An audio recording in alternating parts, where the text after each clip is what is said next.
आजच्या व्हिडिओमध्ये आपण तहान लाडू आणि भूक लाडू या दोन्हींचं काम करणारे कोकणातील प्रसिद्ध असे उकड्या तांदळाचे लाडू कसे बनवायचे ते बघणार आहोत।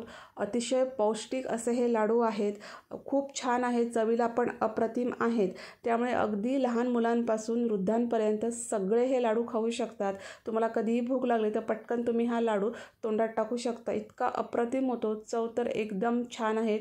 माझे खूप फेवरेट असे लाडू आहेत, मला हे लाडू खूप आवडतात।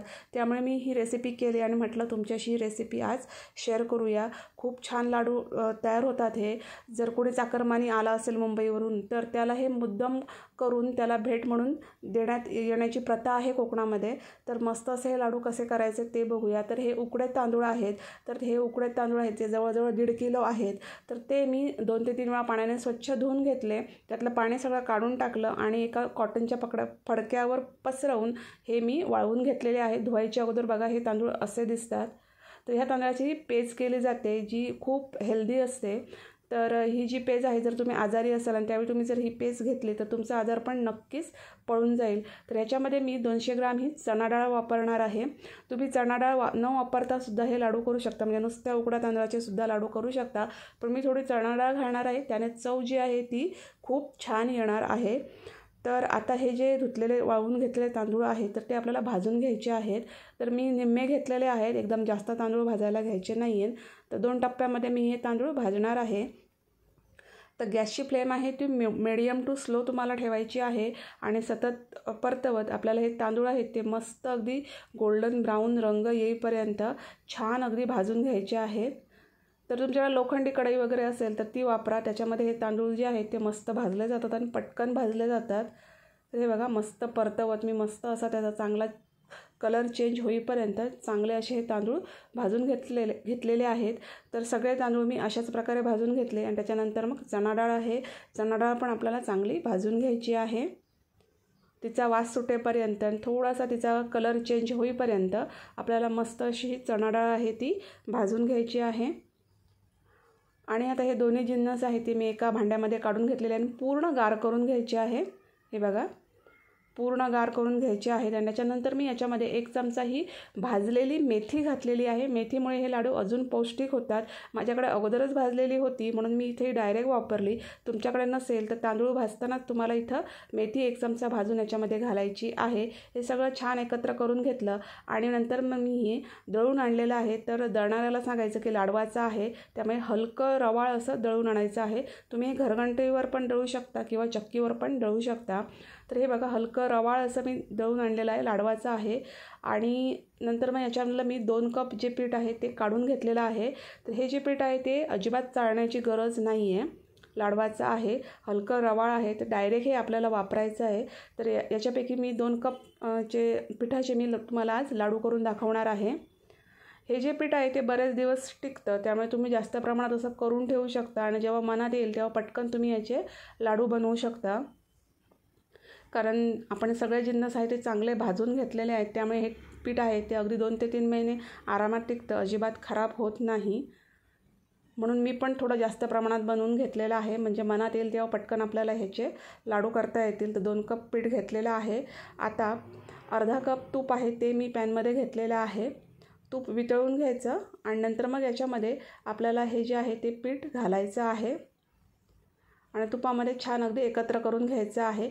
पण तुपामध्ये हे पीठ जास्त भाजण्याची गरज नाही आहे, फक्त तुपामध्ये मिक्स होईल इथपर्यंतच हलकं पीठ आपल्याला तुपामध्ये परतवून घ्यायचं आहे। कारण आपले सगळे जिन्नस आहेत ते ऑलरेडी सगळे छान अगदी भाजून घेतलेले आहेत, त्यामुळे इथं तुपामध्ये जास्त हे पीठ परतवण्याची गरज नाही आहे। तर हलकं असं तुपामध्ये मिक्स झाले की गॅसची फ्लेम आहे ती बंद करायची आहे आणि याच्यामध्ये घालायची आहे ती वेलची आणि जायफळची पूड। तुम्ही याच्यामध्ये तुमच्या आवडीप्रमाणे ड्रायफ्रूट्स घालू शकता, डिंक आहे तो तेलात तळून वापरू शकता। तर तुम्हाला हवं तसं तुम्ही याच्यामध्ये व्हेरिएशन करू शकता। तर ही जी वेलचीची पूड आहे ती घातल्यानंतर मी व्यवस्थित मिक्स करून घेतली आणि नंतर मग हे थोडं थंड करून घ्यायचं। अगदी गरम गरम असताना याच्यामध्ये गूळ घालायचा नाही। तर पाऊण कप मी किसलेला गूळ याच्यामध्ये घातलेला आहे, तो खूप गरम असताना मात्र घालू नका, हे थोडं थंड करून घ्या हलकं गरम असताना। नंतर मग याच्यामध्ये हा पाऊण कप गूळ घातलेला आहे। मी जे प्रमाण दिलेलं आहे ते लाडवाचं परफेक्ट आहे, तुम्ही अशा प्रकारे करून बघा, परफेक्ट तुमचे लाडू होणार आहे। आणि आता हे सगळं जे आहे ते छान अगदी थंड करून घेतलेलं आहे. गूळ घातल्यानंतरसुद्धा मी हे व्यवस्थित थंड करून घेतलं. आणि आता आपल्याला हे मिक्सरमधनं फिरवून घ्यायचं आहे, कारण गूळ जे आहे ते हलकंसं जाडसर आहे. किसलेला गूळ वापरलेला आहे, तर तो तुम्ही हाताने मोडत बसलात तर त्याला खूप वेळ लागेल. त्यामुळे हे मिक्सरमध्ये फिरवून घ्यायचं आहे. तर मिक्सरला जास्त फिरवायचं नाही आहे. अगदी गूळ मोडेपर्यंत आपल्याला अगदी 3 ते 4 फेरेच द्यायचे आहेत.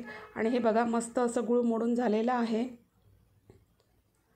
मस्त असं मिक्स झालेलं आहे. अशाच प्रकारे मी जे उरलेलं पीठ आहे ते त्याच्यातलं पण मी गूळ मोडून घेतलेलं आहे. आणि याच्यामध्ये मी घातलेले आहेत ते भाजलेले काळे तीळ.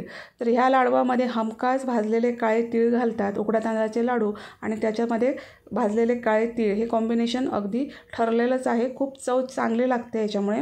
आणि तुम्ही याच्यामध्ये सुकं खोबरं पण घालू शकता, डेसिकेटेड कोकोनट पण वापरू शकता. तुम्हाला बाकी कुठले ड्रायफ्रूट्स घालायचे ते घालू शकता. आणि आता मी सगळं छान अगदी एकत्र करून घेतलं आणि याचे लाडू वळून घेतलेले आहेत.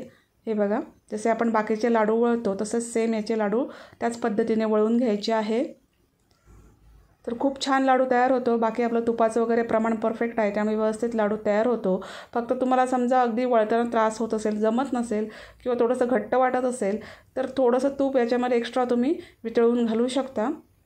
पण मला हे माझ्या या प्रमाणामध्ये परफेक्ट झालेले आहेत. बघू शकता किती मस्त असा हा लाडू तयार झालेला आहे. अतिशय पौष्टिक आहे.